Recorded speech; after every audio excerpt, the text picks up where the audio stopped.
परम पूज्य श्री राधा बाबा गोरखपुर गीता वाटिका वाले पूज्य बाबा सरकार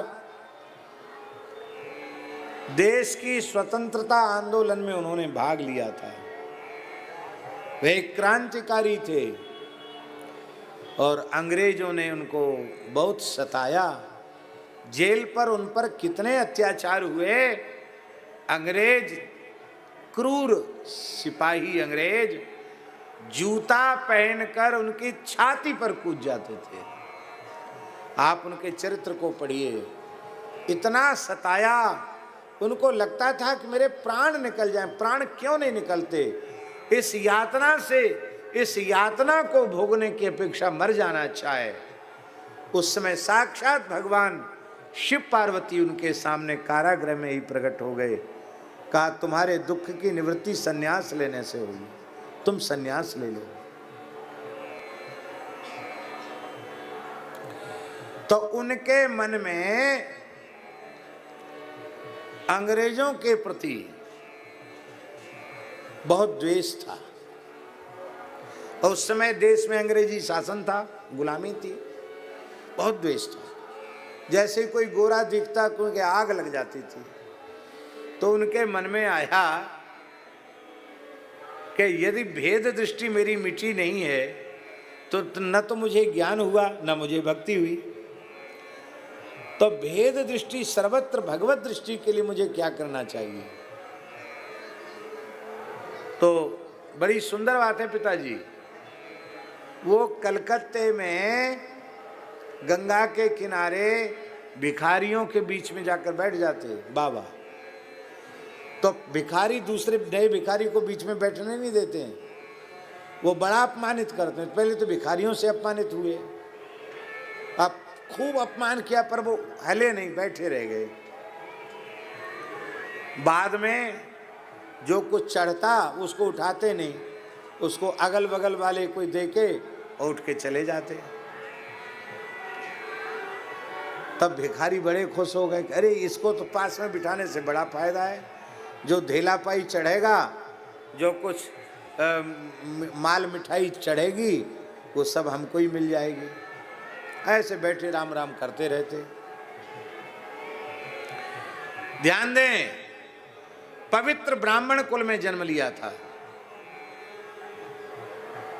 सन्यास ग्रहण कर चुके थे बाबा, सिर घुटाए हुए मुड़ाए हुए भिखारियों की पंक्ति में बैठे थे। उसी समय एक अंग्रेज आया, सिपाही, अंग्रेजी शासन था। उसने बाबा की चमकती हुई खोपड़ी देख करके पहले डंडा लगाया, फिर बड़ी क्रूर दृष्टि से देखकर हंसा। बाबा शांत भाव से बैठे रहे, बिल्कुल क्रोध नहीं आया। तब उसने बाबा की खोपड़ी पर थूक दिया।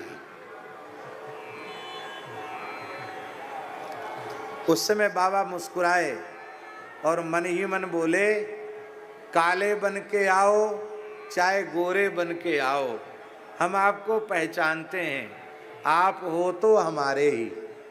ये है भगवत दृष्टि। आप चाहे काले बन के आओ और चाहे गोरे बन के आओ, चाहे डंडा बरसाओ या फूल बरसाओ, या गंगाजल सिर पर चढ़ाओ या खखार कर थूक दो, अब मैं रुष्ट होने वाला नहीं हूं, क्योंकि मैं पहचानता हूं तुम मेरे श्याम सुंदर ही हो। बस ये बात यहां से नहीं, ये बात भीतर से निकली और उस परिस्थिति में उन्हें क्रोध नहीं आया। तब बाबा ने समझा, हाँ आज हमारा काम हो गया।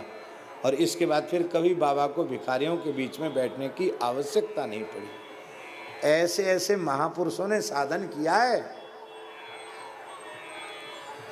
परम पूज्य परमहंस श्री राम मंगलदास जी महाराज, श्री गोकुल भवन वाले महाराज जी कहते कि इसी जन्म में भगवत प्राप्ति आप करना चाहो तो एकदम घूर बन जाओ।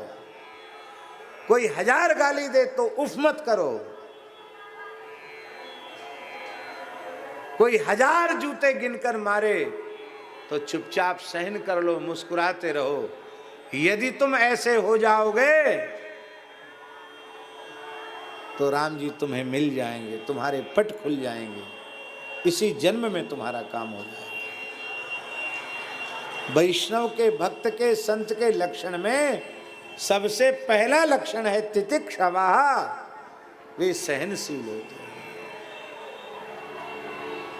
ये सब चीजें जब हम लोग पढ़ते हैं और आत्मनिरीक्षण करते हैं तो लगता है खोजी जी की साखी हमारे जैसे लोगों के लिए ही है। खोजी जी का नाम जानते हैं ना?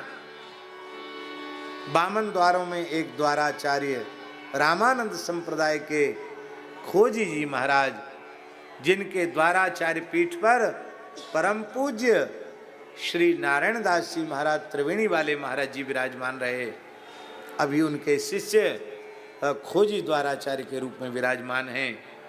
यहाँ उनका विशाल शिविर लगा है त्रिवेणी धाम के नाम से। खोजी जी के एक साखी है। गलियन में हर्षित फिरे, साधु कहें सबको, स्वान नाम बाघा धरो, खोजी बाघ नो। खोजी जी कहते हम गली गली जब घूमते हैं तो लोग कहते हैं खोजी जी बड़े साधु हैं, बड़े साधु हैं, पर प्रभो मेरी हालत तो उसके जैसी है जैसे कोई व्यक्ति अपने पालतू कुत्ते का नाम शेरू रख दे तो कुत्ता शेर नहीं होता। ऐसे हमने साधु का बाना तो बनाया है, पर जैसे कोई शेर कुत्ते को शेर कह दे ऐसी ही हमारी दुर्दशा है। ये खोजी जी कह रहे हैं और हम लोग अपने को क्या क्या नहीं माने बैठे हैं। गुरुजी की बात चेले सह नहीं पाते हैं, बाप की बात बेटे सह नहीं पाते हैं, गुरु भाइयों की बात सह नहीं पाते हैं, छोटे मोटे की बात तो सहेंगे क्या। और चाहते हैं कि हम साधु बन गए, मानो परब्रह्म हो गए, अब हमारा कल्याण होना चाहिए, अब हम सबसे पुजाने के अधिकारी हो गए, हम भजन करें चाहे न करें अब तो सबके गुरु हो गए, सबसे पुजाने का पासपोर्ट हमारा बन गया। अरे भैया इससे काम चलने वाला नहीं है। कब हूँ कहूँ यही रह नहीं रहूंगो, श्री रघुनाथ कृपालु कृपाते संत स्वभाव। सहन करो तब जीवन में साधुता आएगी। सत्संग इसीलिए तो जरूरी है। श्री सीताराम प्रतिदिन सत्संग एवं दर्शन के लिए श्री महाराज जी के ऑफिशियल चैनल को जरूर सब्सक्राइब करें।